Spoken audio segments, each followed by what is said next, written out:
جی دوستو، آج خط نمبر 10 کے نکات دیکھتے ہیں۔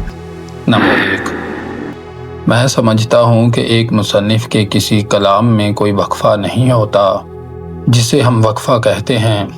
وہ پہلے کلام کے خاتمے اور نئے کلام کے آغاز کا برزخ ہے جو پردہ ہے، دو دنیاؤں کے درمیان، دو قسم کے پانیوں کے بیچ، اور جسے ابن عربی نے تخیل کہا ہے کیونکہ یہ دو دنیاؤں کو وحدت بھی دیتا ہے۔ یہاں ابن عربی کے جو تصور تخیل ہے اس پر بات کی گئی ہے، تو ہم ایک نظر دیکھ لیتے ہیں کہ ابن عربی کے نزدیک جو ایک تخیل ہے اس سے کیا مراد ہے۔ تو ابن عربی کے نزدیک جو تخیل ایک وجودی سطح ہے جسے اونٹولوجیکل پلین کہتے ہیں، اور یہ ایک صرف ذہنی حالت نہیں ہے۔ وہ کہتے ہیں کہ یہ وہ درمیانی ایک عالم ہے جو عالم حس یعنی کہ مادی دنیا اور عالم عقل یا روح یعنی کہ عالم امر یا حقیقت مطلقہ کے درمیان واقع ہے۔ اسی لیے یعنی کہ ابن عربی اسے عالم مثال the world of images بھی کہتے ہیں۔ یہ فصوص الحکم میں انہوں نے یہ بات کی ہے، اور یعنی کہ وہ تخیل کو وہ برزخی وجود سمجھتے ہیں جو غیب اور شہادت کو جوڑتا ہے۔ اس کو اگر مزید آسان کر کے دیکھیں تو وہ کہتے ہیں کہ تخیل وجود کے ظاہر اور باطن کے درمیان رابطے کا ایک پل ہے۔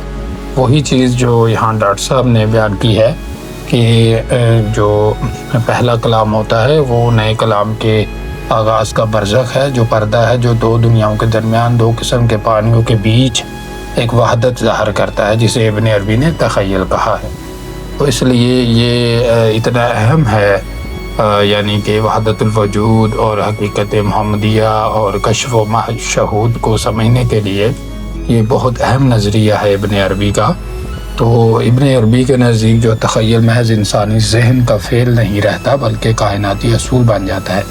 اسی کے ذریعے حق یعنی کہ اللہ تعالیٰ اپنی صفات اور اسماء کے مظاہر کو صورت میں ظاہر کرتا ہے۔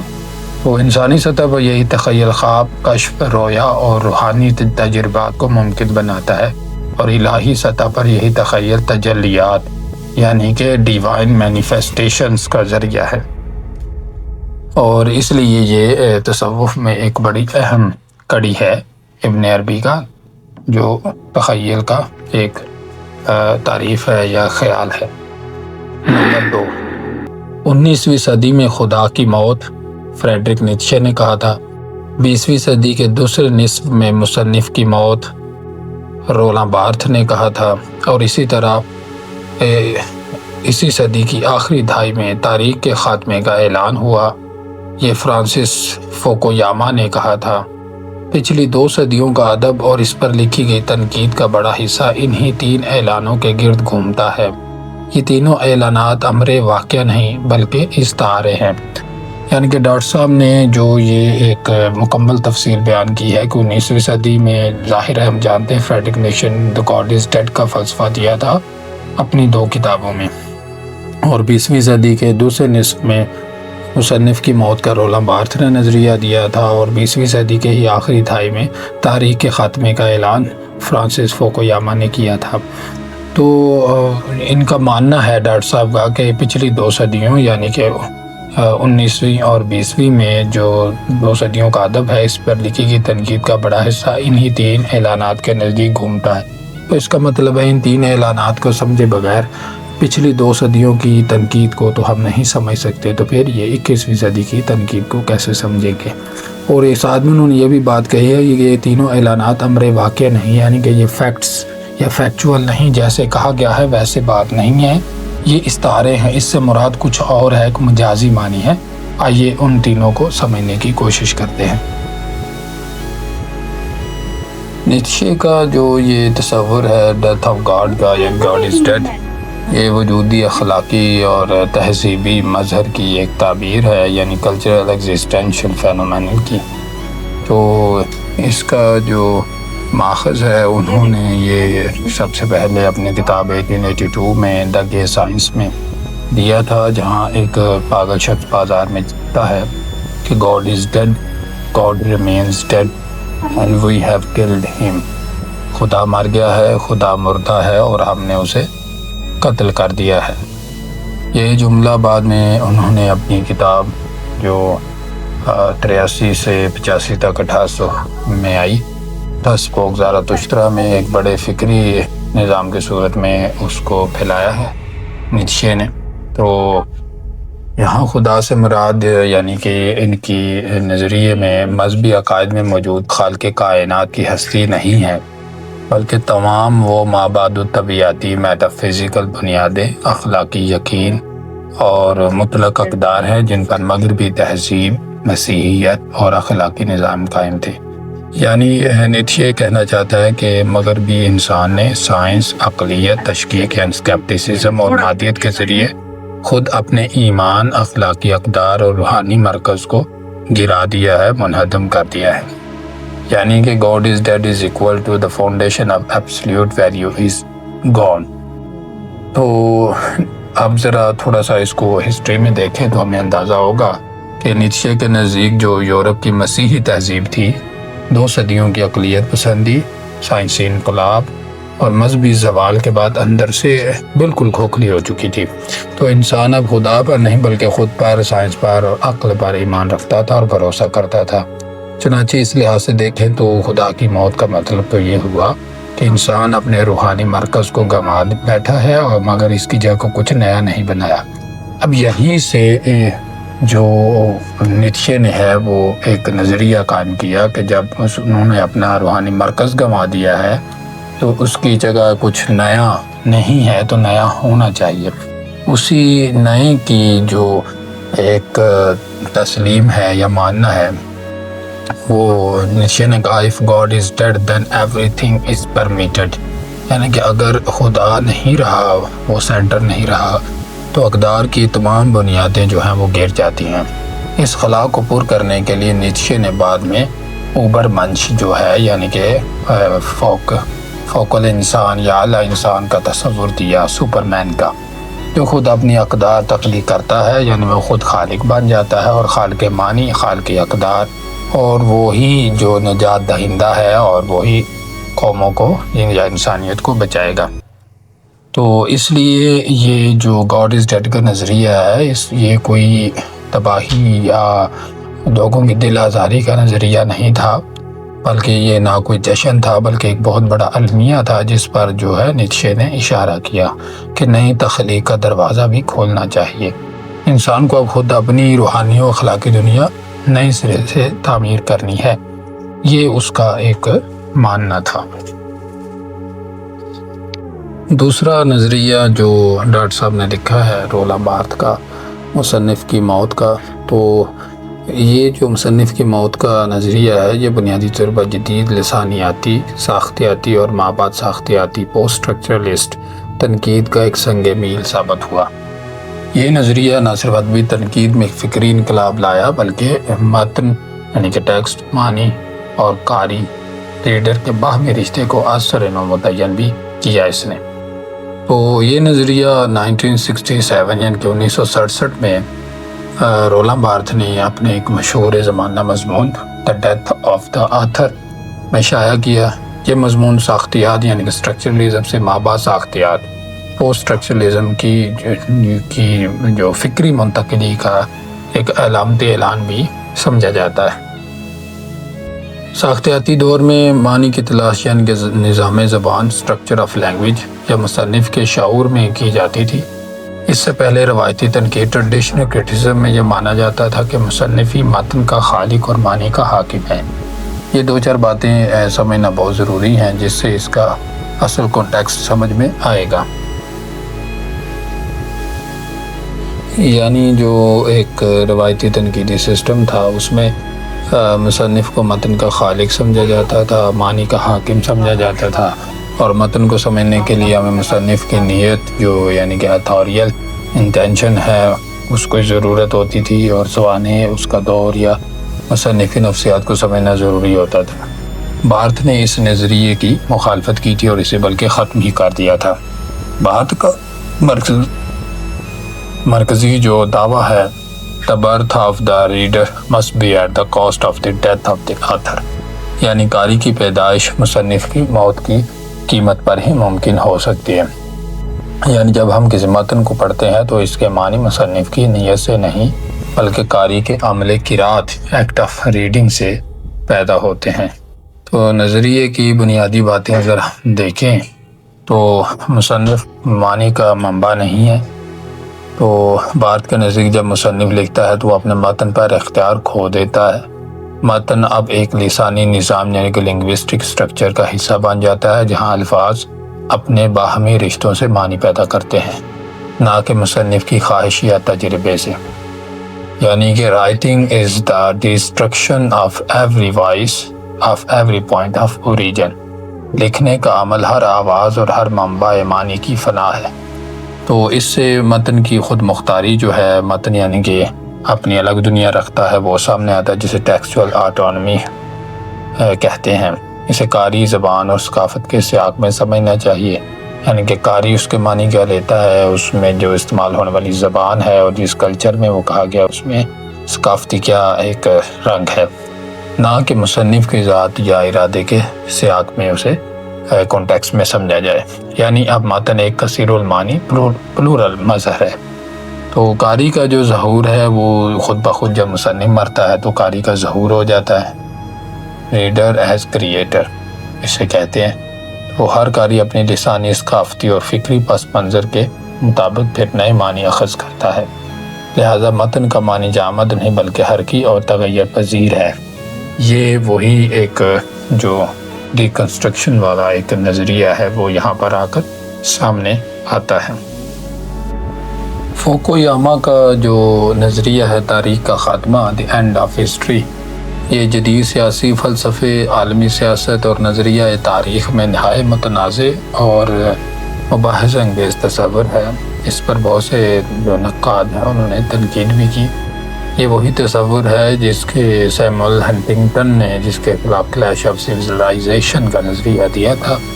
یہ تصور بنیادی طور پر ہیگل اور مارکس کی تاریخی جدلیات سے اخذ کیا گیا ہے، مگر فوکویاما نے اسے مابعد سرد جنگ یعنی پوسٹ کولڈ وار کے سیاسی تناظر میں نئے انداز سے پیش کیا ہے۔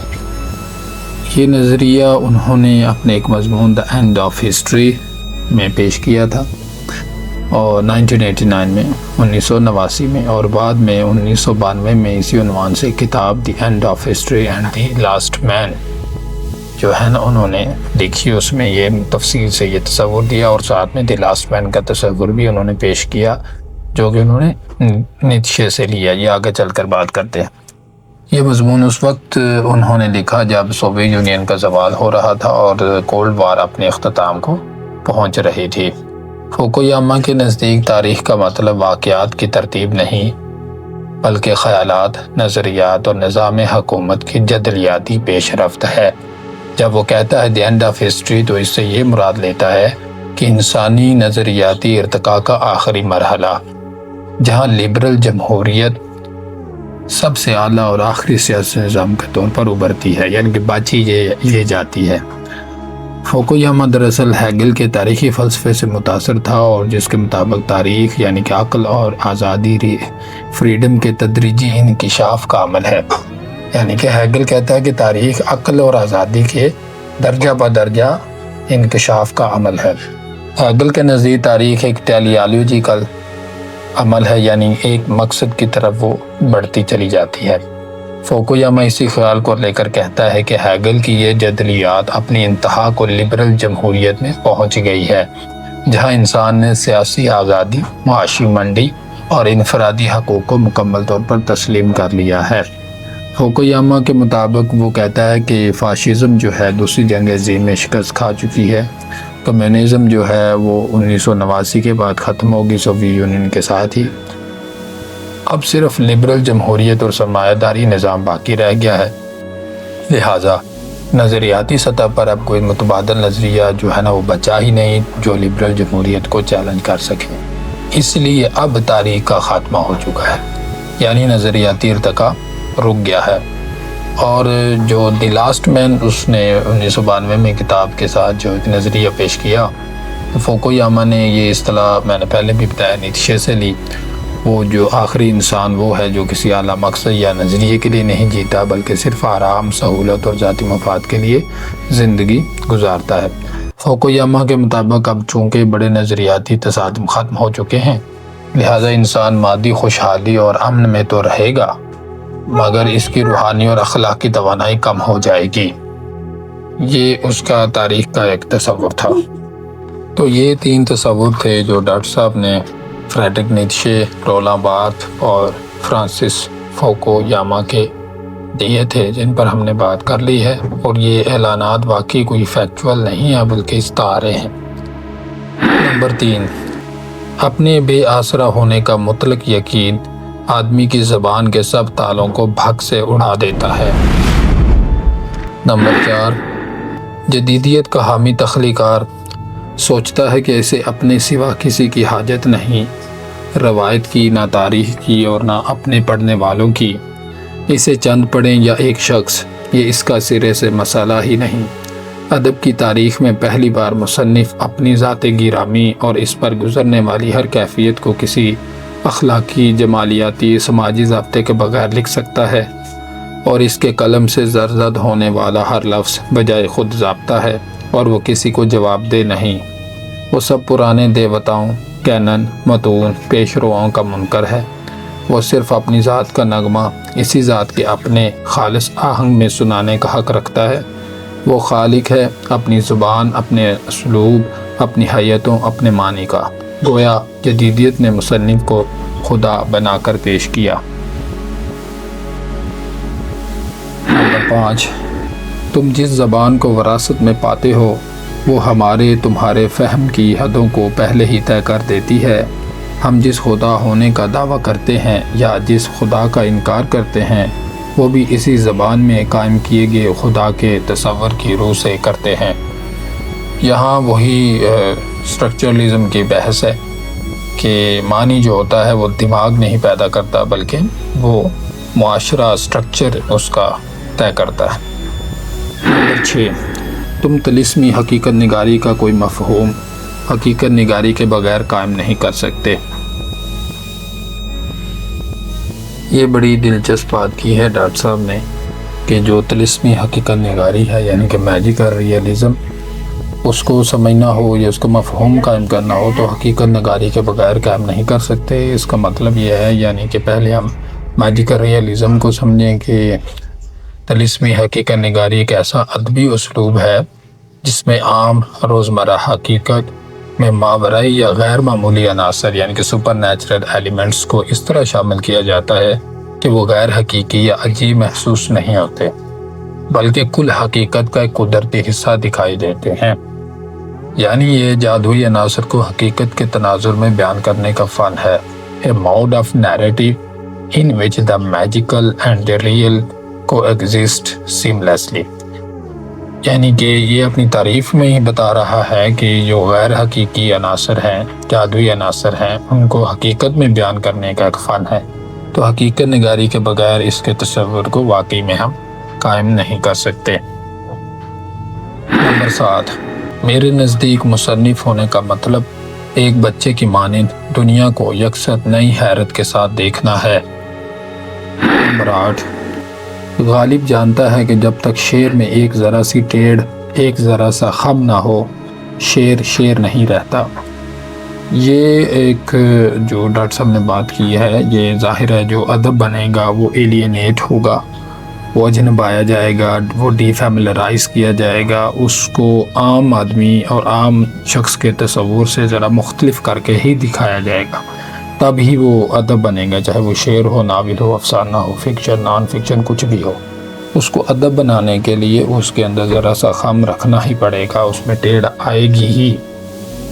تو یہ ایک رائٹر کے لیے بڑی اہم بات ہے۔ نمبر 9، کلاسیکی عہد کی کئی اصناف جیسے قصیدہ، مثنوی، شعر، شعب اس لیے ختم ہو گئے کہ ان کی داد دینے والا ادبی معاشرہ باقی نہ رہا۔ نمبر 10، شعر یا کوئی فن پارہ تخلیق کرنا ایک جبلی جبکہ ان کی تشریح و تعبیر ایک عقلی سرگرمی ہے۔ لازم نہیں کہ ایک ہی شخص میں دونوں صلاحیتیں ہوں اور دونوں کا درجہ بھی یکساں ہو۔ یہاں تھوڑا سا میں بتا دوں کہ یہ بھی ایک تخلیق اور تنقید کے بارے میں کہی گئی بات ہے کہ جب کوئی شخص، کوئی فنکار، کوئی فن پارہ تخلیق کرتا ہے تو وہ اپنی جبلت کے ہاتھوں وہ مجبور ہو کر اس کے اندر ایک ایسا جذبہ آ جاتا ہے کہ وہ اسے پیش کرتا ہے، کسی بھی صورت میں۔ وہ تصویر ہو سکتی ہے، وہ کوئی کلپچر ہو سکتا ہے، وہ کوئی سنگ تراشی کا فن پارہ، یا کوئی اسی طرح کوئی لکھی ہوئی چیز، شعر یا کوئی بھی ناول ہو سکتا ہے۔ لیکن جب اسی کی تشریح و تعبیر کی جائے گی، اس پر نقد کیا جائے گا، اس کی خصوصیات اور خامیاں بتائی جائیں گی، اس کا جو تحریکی پس منظر ہے وہ بتایا جائے گا، تو یہ ایک عقلی سرگرمی ہے، یعنی کہ تنقید کرنا یہ ایک عقلی سرگرمی ہے۔ تو یہ بھی بڑی اہم بات کی کہ لازم نہیں کہ یہ دونوں خوبیاں ایک ہی آدمی میں ہوں، اور اگر دونوں ہیں تو یہ بھی لازم نہیں کہ دونوں کا درجہ ایک جیسا ہو۔ ظاہر ہے مختلف بھی ہو سکتا ہے، کوئی شخص تنقید میں اچھا ہو سکتا ہے، کوئی اچھا تخلیق میں اچھا ہو سکتا ہے۔